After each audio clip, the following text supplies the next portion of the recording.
what's up, everybody? It is me, Marcus Leshock, and I have a special guest with me today, my daughter Ruby. How are you? I'm good. Good. We are talking about EPCOT. We went to EPCOT. We saw the new fireworks show at EPCOT.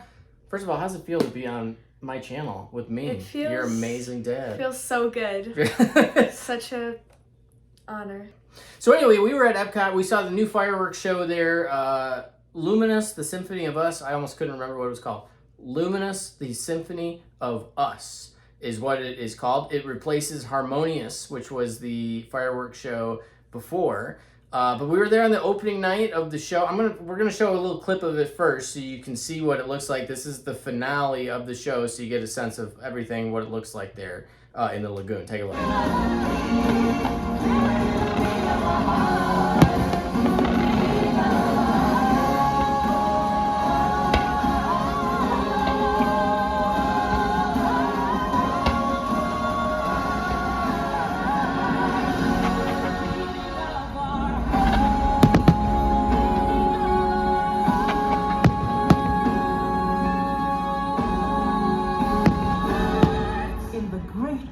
Symphony of Us.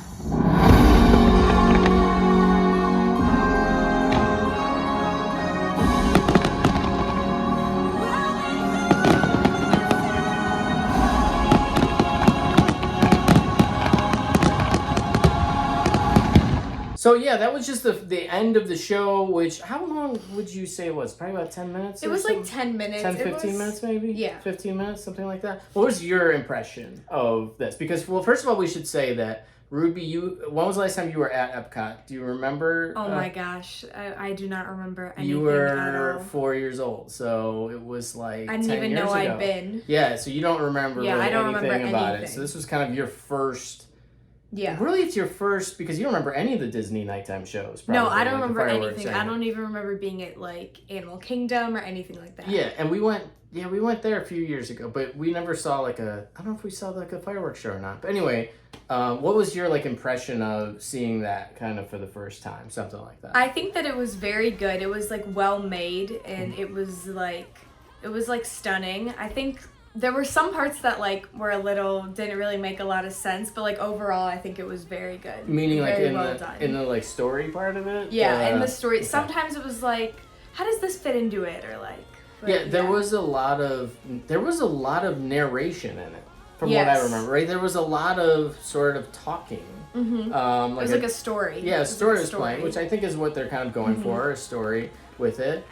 There's also a lot of fireworks.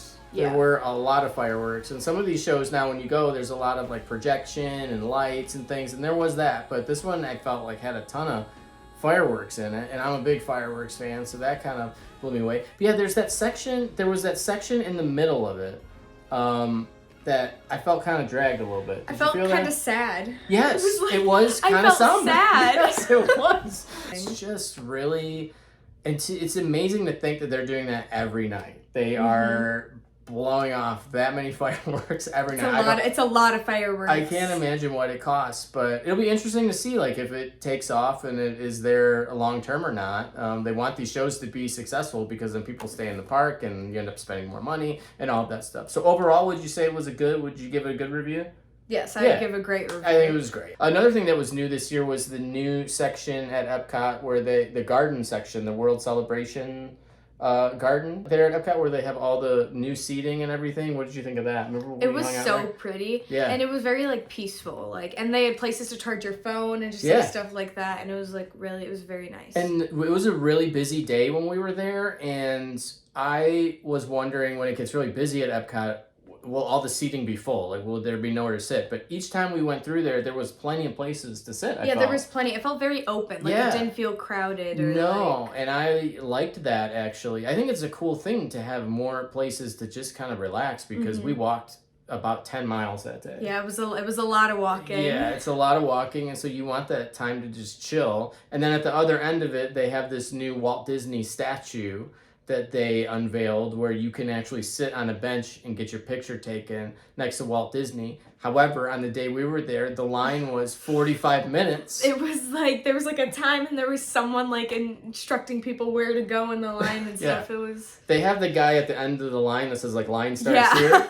And so we asked him, we were like, how long are people waiting? And he said about 45 minutes. Yeah, it was Legit, a I long wasn't time. exaggerating. 45 minutes, take a picture with the statue, which is cool. And I don't know if that was just the first day, if that will go down over time, but I suspect there will always be a little bit of a line of people waiting to take a picture with the statue. I think the statue's pretty neat. It's cool that it's there. But I also think it's kind of a thing for Disney that people love Walt Disney. So maybe there should be like more Walt all throughout the parks. This is my personal opinion, but you see that people still really like him. So maybe try to incorporate more Walt Disney stuff all over the place.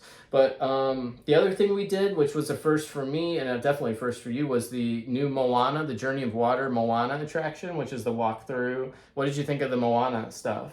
So my very first impressions were, I didn't really get it. And then like as I was walking through it, it was like really cool, especially because it was something different besides like a roller coaster, like a ride. It was like a fun like attraction, especially for like little kids. Meaning you didn't get it, meaning like, what is this kind of? Yeah, what? I was like, what is this? Like I didn't know what it was. When we walked through it, we were like, we kind of breezed through it, right? Yeah, We breezed through it, we played with a like, couple things, we interacted, but there were like families with little kids in there that were... They were there for like hours, probably. The kids were like all about it. Yeah. I still found myself kind of geeking out with some of the stuff where you can, remember, you can put your hand up and like the water comes up.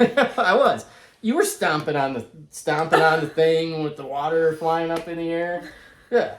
It was cool. I don't know. I think it's a cool attraction, and like you said, to have... Not everything has to be a ride. Yeah, exactly. To still have things that you can walk through that are different. Not many theme parks are going to spend the amount of money they spent on something like that to walk through and just play around with water. And especially in a place that's really hot most of the year. So I thought it was cool. Yeah, I thought it was cool too. Yeah, we did not go back at night, I realize now. We were going to go back at night. Yeah, we were supposed to go back at night, and then we didn't. But our day was very packed. It was very packed. So just overall, your first impressions of EPCOT. Like, what did you think of EPCOT overall as somebody who doesn't remember the last time you were there? I have some pictures of you, by the way, at Disney. When you were 4 years old. You were so excited. You were dressed up in your Elsa dress on the bus going to the thing. Excited face going to Disney for the first time. I have a picture of your brother laying in bed passed out with a bag of Cheerios that he was eating while he was sleeping. Oh my gosh. You guys were kind of a wreck because it was so hot and it was so busy. But what did you think of this time, now that you can remember? What did you overall think of like the EPCOT experience? I think it was one of the best theme parks I've ever been to. I think it was very well done, and I loved the theming of it. I loved like the love they put into it when they were making it, I guess, because a lot of places like won't do that.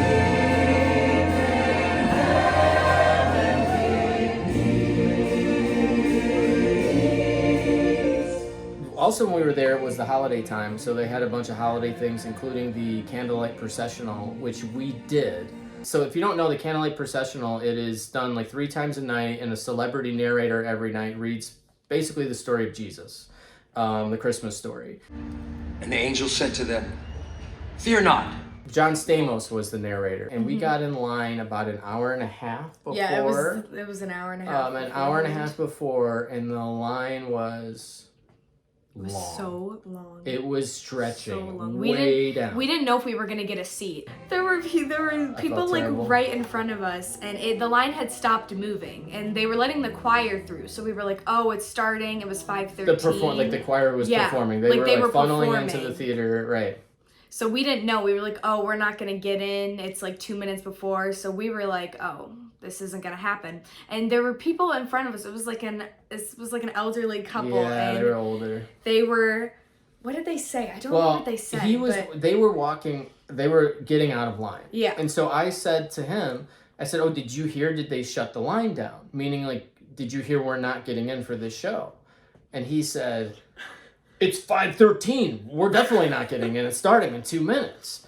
And it was frustrating. I could understand because we waited an hour and a half and we were literally right there. I mean, we could see like where the line is. Like, oh man, like we missed it. The next one's not till 7, so you're gonna wait another 2 hours there? No way. We're not gonna do that. And so they left the line. Yeah, and then literally, like, not even 5 minutes later, it was like 3 minutes later, we were sitting down in a seat for the candlelight procession. The line started moving. So what they do, and this is a good tip, what they do is they wait, because there are people who book dinner reservations that guarantee them seating for the processional, which you can do that, but you have to pay for a special dinner to get those seats.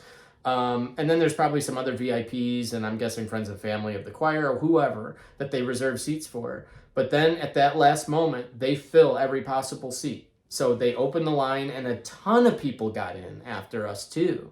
So that poor couple left at the last minute after waiting an hour and a half, and they would have got in.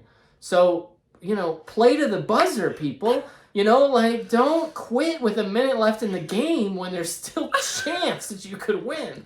And I felt so bad when we started moving, but the couple was gone. They were gone. They had left. I didn't even know about this until after. Like, I didn't hear them or anything. Oh, it was really hard. But the actual show, the choir, I thought it was unbelievable. The music was fantastic. The storytelling was great. John Stamos was good. It was definitely worth waiting. So talking about some of the rides too that we went on, the big one I think is Guardians of the Galaxy. Oh my gosh, that is such a good ride. I woke up early that morning and booked a lightning lane for us. It was $15 a piece for the lightning lane to guarantee a ride on the coaster at a certain specific time where you can kind of skip the line. So what did you think about Guardians? I think that it was like, there's no other roller coaster like it. I think it's very unique. And I mean, I didn't know it. I kept asking him, I was like, what's going to happen? What is this? Because I don't really like roller coasters.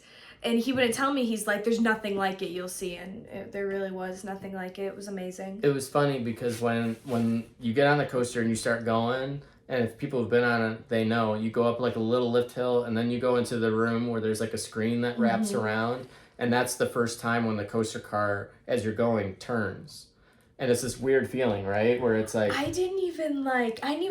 realized, but like, I didn't like... Yeah, because we were like looking at video, and then all of a sudden we're going backwards. Yeah, You're like, are we going backwards? Yeah, it was like... Yeah, they call it an omni-coaster, so that they can actually program the coaster cars to turn. And then that's why I said to you, get ready, because the backwards launch kicks in. Yeah, it was like, I was like, oh my gosh. Like, so you've been on a couple other launch things. You were on Big Bear Mountain. Yeah, Big Bear Mountain is amazing. Yeah, so how did you feel about like the speed of it? Did you feel like it was intimidating or anything like that, Guardians?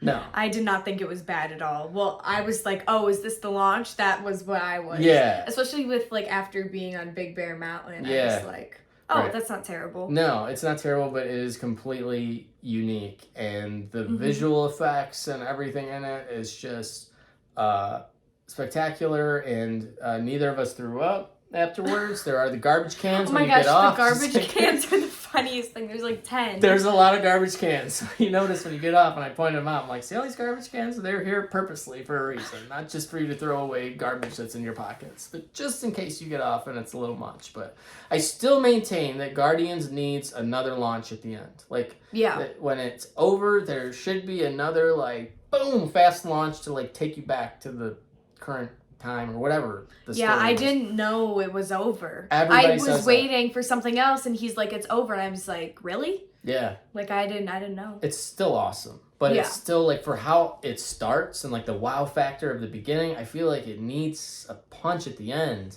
But I think they just ran out of space and maybe ran out of time. I don't know, but ran out of space to do that. I think they ran out of space. Yeah, and it's easy for me to spend somebody else's money. But why not put another? You already spent probably $100 million. Oh my gosh! With all the theming and everything. Why not put in so another 10? Money. Kick in another 10. Disney put another launch at the end of that. We ate there. This is another tip that if you don't have reservations for some of the restaurants in advance, you can always walk up and just see if they can get you in. We went up to Space 220, which is always usually pretty booked up, and right away she's like, "Oh yeah, sure, we can get you in. What time?" And we got a lunch reservation. And what was your thoughts of the Space 220 restaurant? I think that they spent a lot of time and like dedication into it. Like I liked it. It was very cool. Like going up into it and everything, and like going back. Yeah. Going up to space and back to Earth. So you take an elevator to the actual space station. Yeah. Yeah. So did you feel like your ears were popping as you were going? Yeah, out my to ears were popping. Right, so we got to the space station.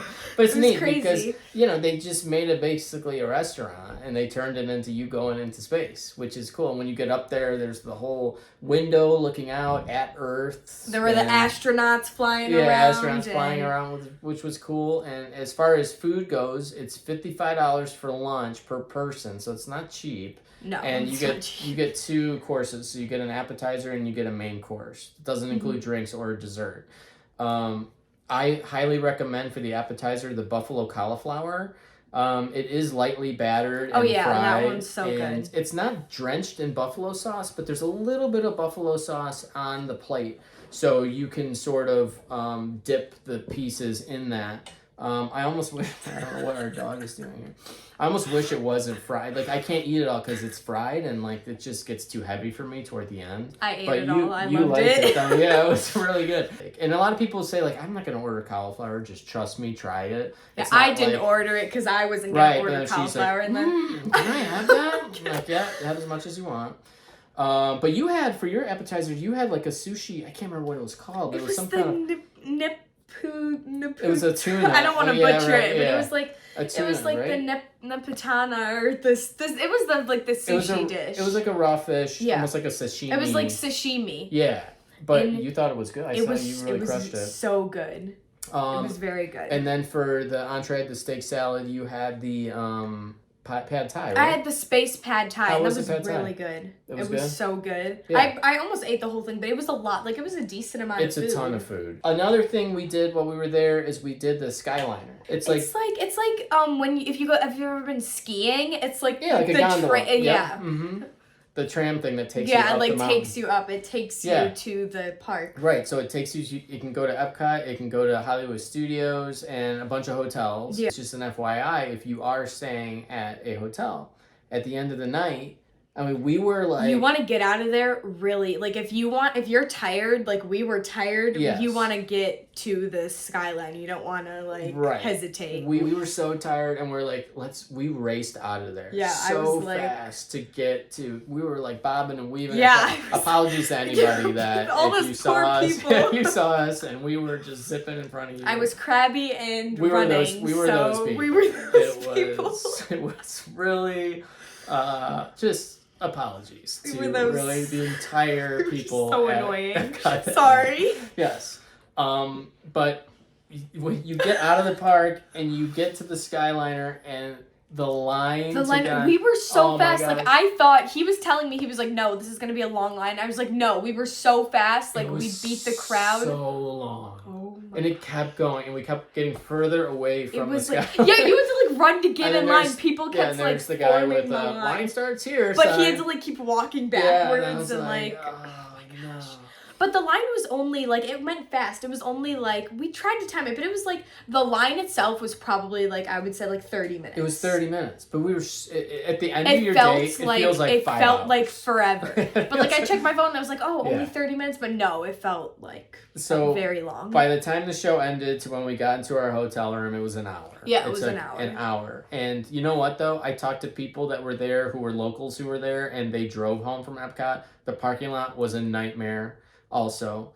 That took a long time. The buses take a long time. Like, it's just, you just have to expect it. So know at the end of the night, I think if you prepare yourself and your family, that, hey, after we're done with this, it's going to be an hour. Especially your kids. Somewhere. Tell your kids. It's going to be an hour before we get to where we're going. And I think if you have that mentally in your head, then it's less of a blow when you think you're out. I did not have that in my head. We're out of the park, and then you see I've got to get on. I've got to go in that line, another line. Can I buy a lightning lane for the Skyliner?